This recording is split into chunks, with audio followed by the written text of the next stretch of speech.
Many strides, one dream. Many heartbeats, one pulse.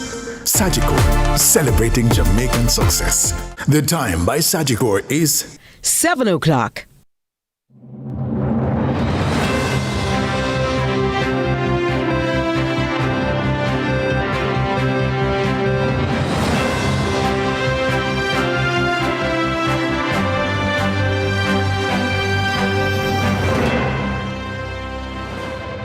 Coming up in CVM News at 7, Jabem roars disapproval of Roaring River construction, and also part 2 of CVM's Moses Shyne Barrow exclusive.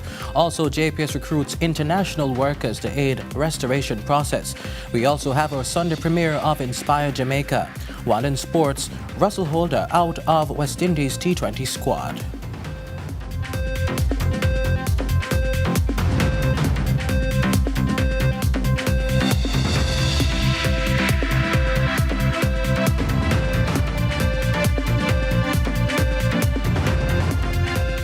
From Kingston, Jamaica, this is CVM News at 7, the weekend edition. It's Sunday, August 18, 2024. I'm Ramon Gordon.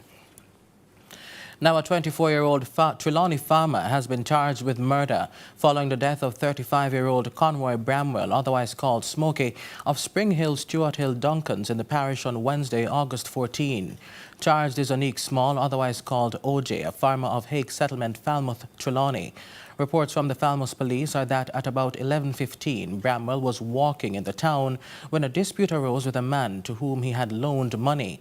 The argument escalated into a physical altercation during which the suspect allegedly stabbed the victim with scissors. Now the police were summoned and on arrival, Bramwell was transferred to the hospital where he was treated.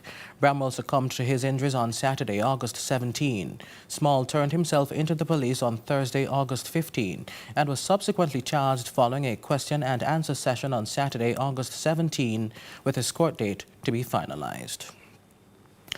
Moving on now, 19-year-old Javine Muir, otherwise called Bododup, a farmer of Kendall District in Manchester, is facing multiple gun charges following the shooting death of 36-year-old Kenesha Forbes in the parish on Wednesday, May 1.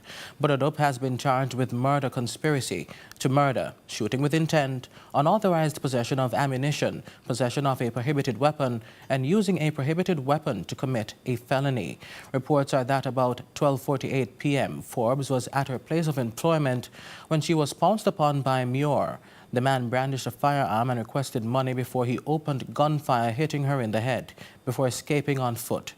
Lawmen were called after residents saw Muir running from the scene.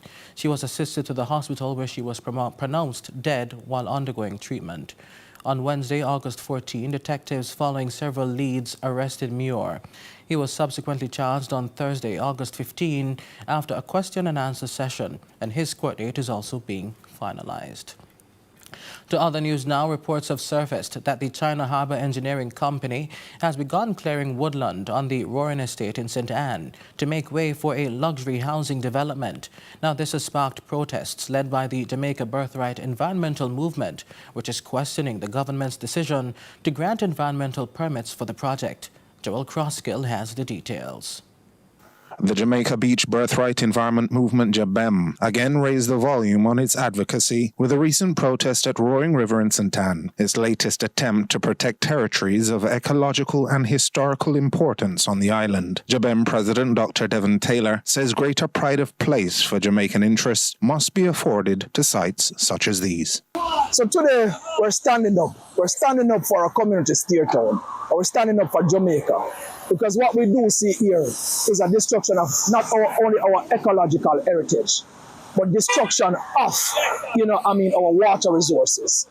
The Royal watershed is a protected area. And we are seeing tractors rolling, destroying our watershed. Water is life and water is security.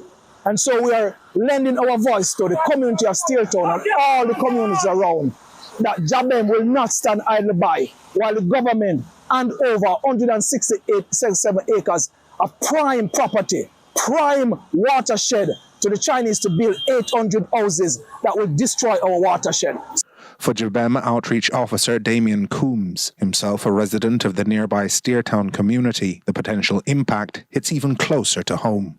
This area is where Marcus Garvey's father is from. And we have stories of Marcus Garvey.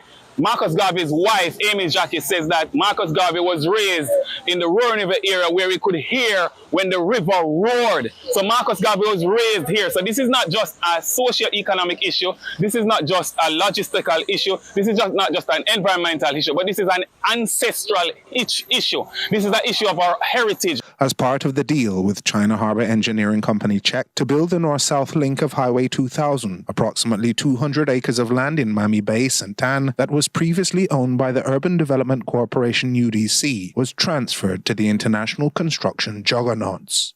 We're not anti-development. This project could be easily moved to any other area along the north coast or further inland. You do not build on a watershed. Now the Duns River is listed as an ecological sensitive area, and this sits right adjacent to Duns River. All the aquifers are interconnected, so we cannot sacrifice the people over money. We cannot do that when we have options.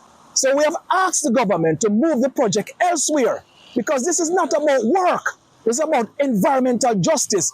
Jabem says that the communities in the immediate project environment vociferously rejected the housing development during an environmental impact assessment meeting earlier this year and have subsequently sent numerous written responses to NEPA, highlighting a variety of concerns. Dr. Taylor adds that additional support is being sought.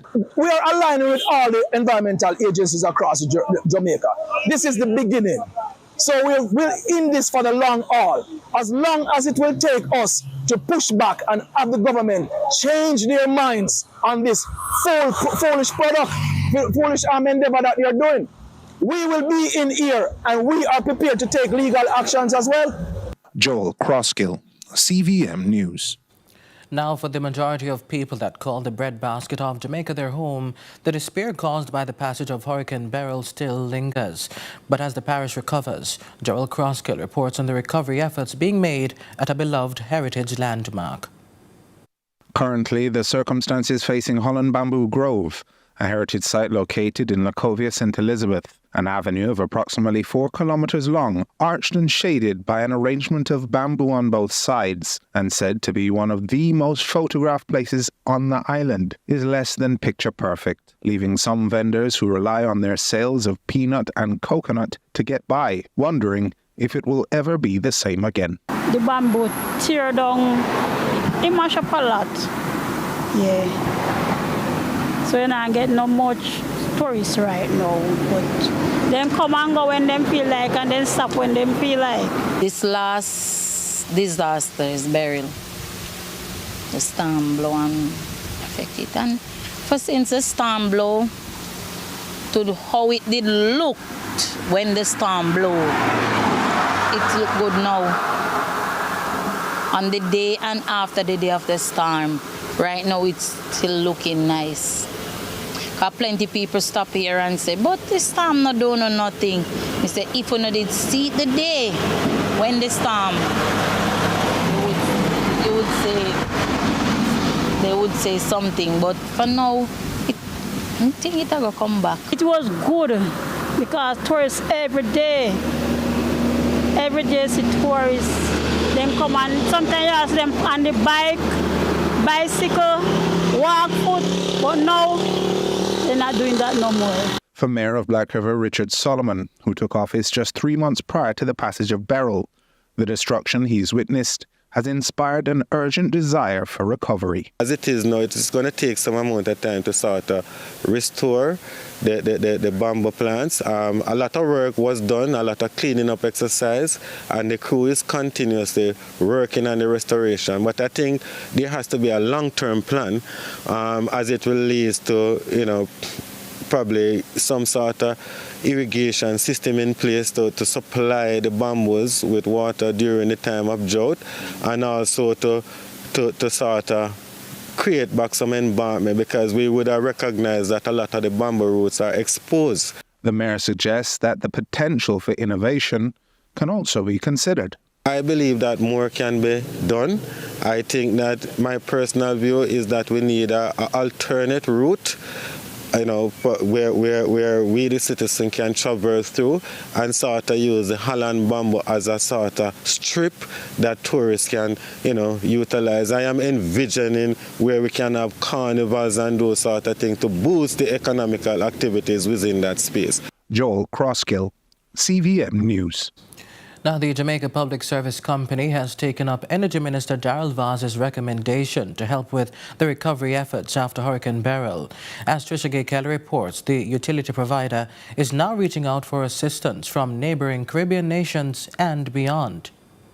More hands make the work light, and the Jamaica Public Service JPS will need all the help it can get to meet its August 31 deadline for full restoration in St. Elizabeth. The company has come under immense pressure in recent weeks for its recovery efforts. Energy Minister Darrell Vaz especially has not dropped his guard, holding the utility provider accountable at every level. Since the JPS knows it is now on thin ice, the company has outsourced work from overseas, as Minister Vaz recommended, to aid the process. Chief Executive Officer Hugh Grant says the workers are already here. We brought in from overseas. We brought in the order of 27 linemen from Carolec. These are from countries of Guyana, Belize, and the Turks and Caicos. We also brought in the order of 8 linemen from Manitoba Hydro, and that's actually in Canada. The expertise of those folks are linemen. They're able to climb poles, they're able to use bucket trucks to help with the restoration process. He adds they've been doing well so far, but the company's efforts doesn't stop there. More workers are coming. Frankly, I've been getting very good feedback from my team in terms of their contribution to the restoration process, whereby they're coming with good skill sets and are already here, boots on the ground, to make a difference. As we talk about resources from overseas, the good news is we continuously look to secure more resources. And early next week, we'll be getting an additional 8 linemen from USAID to help us boost on the ground. And as my friend here says, hands in the air to help support our restoration efforts. In all, 35 workers will be at the agency's disposal. And as the utility company works towards its new full restoration deadline, Black River's Mayor Richard Solomon says he's confident in their teams. Some commitments were made and they were honored, and we are still looking forward to continued partnership as we try to get our electricity system back up and running. I really understand the pain that the citizens of St. Elizabeth are experiencing at this time. It is a very challenging period, and we would have been getting the concerns right across. And I continue to ask them to exercise a little more patience. Sections of the Breadbasket Parish have been without power since July 3. Trisha Kelly, CVM News. Now back home, Belizeans are voicing criticism over their opposition leader's much-publicized trip to Jamaica, calling it a distraction from the turmoil within his party. Just a year before the general elections in Belize, some members are questioning Moses Michael Shyne Barrow's leadership. Barrows has been on a shadow diplomatic campaign, meeting with Prime Minister Andrew Holness and his Jamaican counterpart Mark Golding. He's also met recently with dancehall entertainer Vibes Cartel and other local business leaders.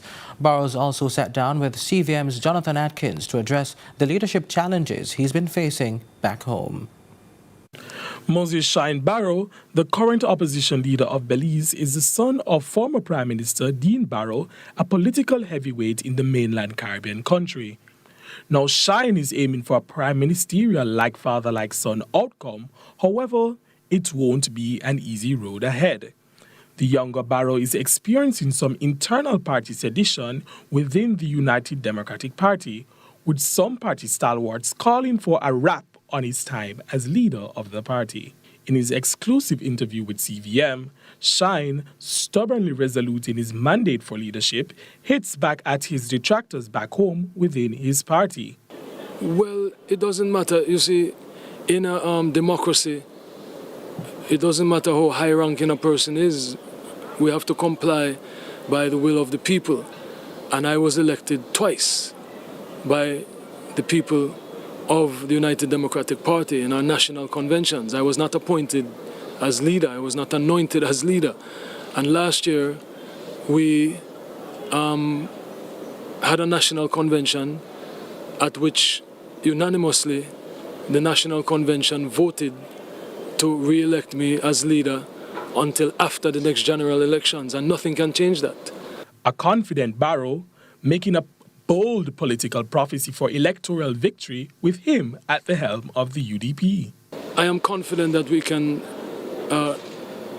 accomplish 16 seats. We have 31 seats in the House of Parliament. We need 16 to form the next government. So I'm confident that I can lead the party, I will lead the party to victory. Barrow says he is confident that his platform and policies for the development of the Belizean people will move him from opposition leader to Prime Minister very soon. We're going to roll out our manifesto, talk about the student loan facilities that we provide so that Belizeans can educate themselves. Because as it stands right now, if you're a poor Belizean and you go to the Development Finance Corporation, you need collateral. Your parents need employment. But what about those poor Belizeans that don't have any employment, those poor Belizeans that do not have any collateral, any land? When they go to a banking facility, we need to be able to provide a student loan that is paid for after you get your degree and get a job.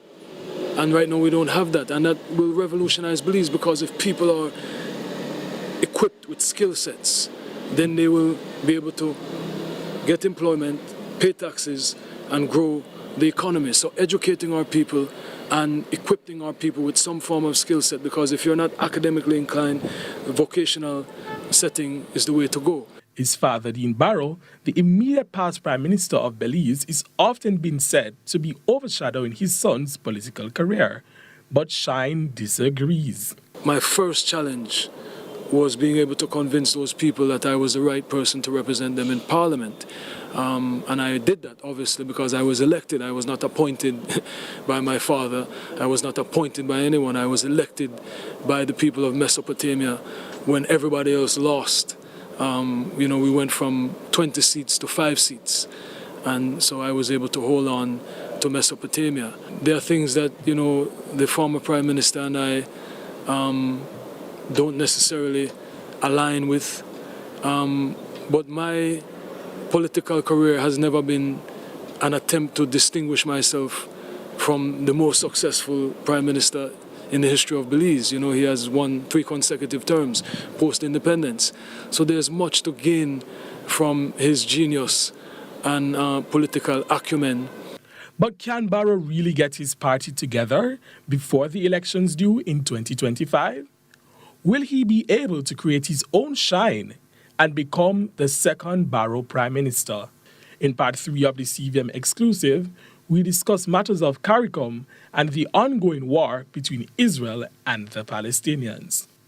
Jonathan Atkins reporting for CVM News. CVM News at 7 continues in a moment.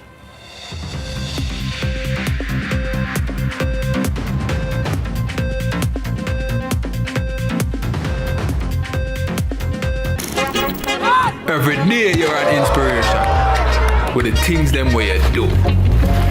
The everyday work and the everyday play. Whether you eat food with your friend them or you build track and run rhythm, Flow is committed to the everyday, going the extra mile, mile after mile every day.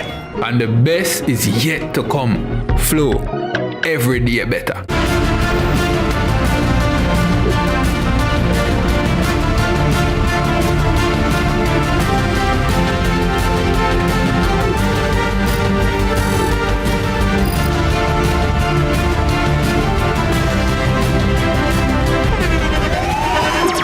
The internationally acclaimed On Stage with Winfred Williams. At a new time, Saturdays at 8 p.m. on CVM TV. So much more than entertainment.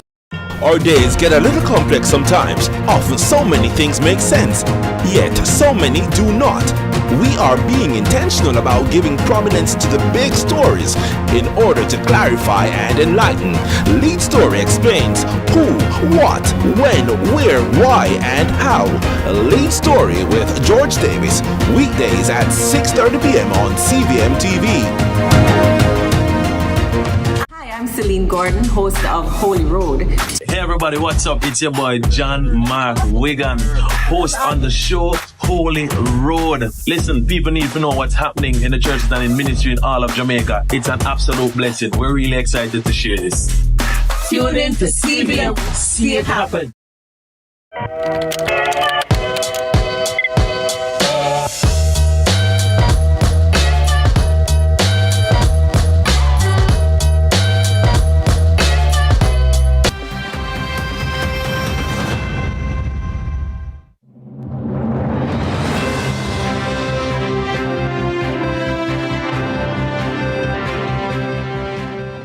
It's now time for regional and international news.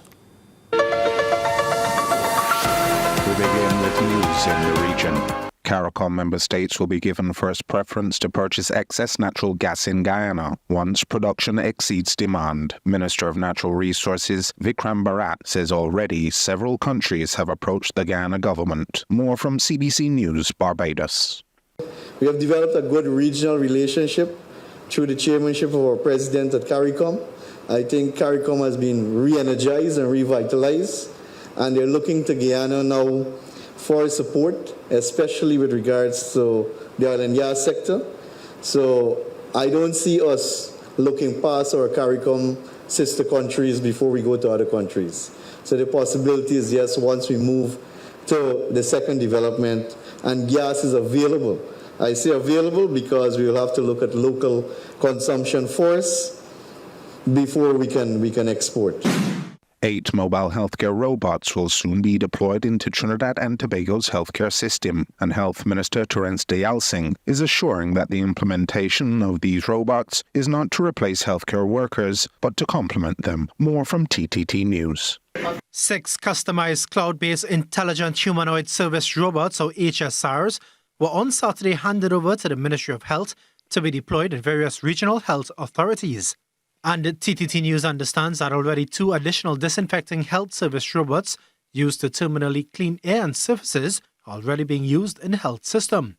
Health Minister Terence Deyalsingh said the implementation of these robots in the healthcare system would not replace medical and healthcare workers, but complement them in their day-to-day operations. We never know where our technological advances will take us. But today, we are here in Trinidad and Tobago adopting robotics and AI, things that we have been speaking about theoretically, and it is here.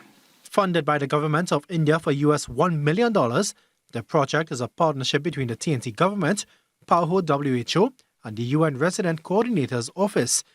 PAHO WHO representative for TNT, Dr. Gabriel Francisconi, said the health service robots would perform preliminary registration, evaluation and communication with patients and have been successful in many countries. Rwanda reported that the robots played a valuable role in the fight against COVID-19 and in their operation in the most infectious wards, reducing exposure of medical staff by allowing them to avoid direct contact with patients. And in international news, opposition protesters are taking to the streets of Venezuela's capital once more to denounce the results of a recent election that saw President Nicolas Maduro secure another term in power. Opposition leader Maria Corina Machado urged her supporters to remain firm and united. More from Al Jazeera.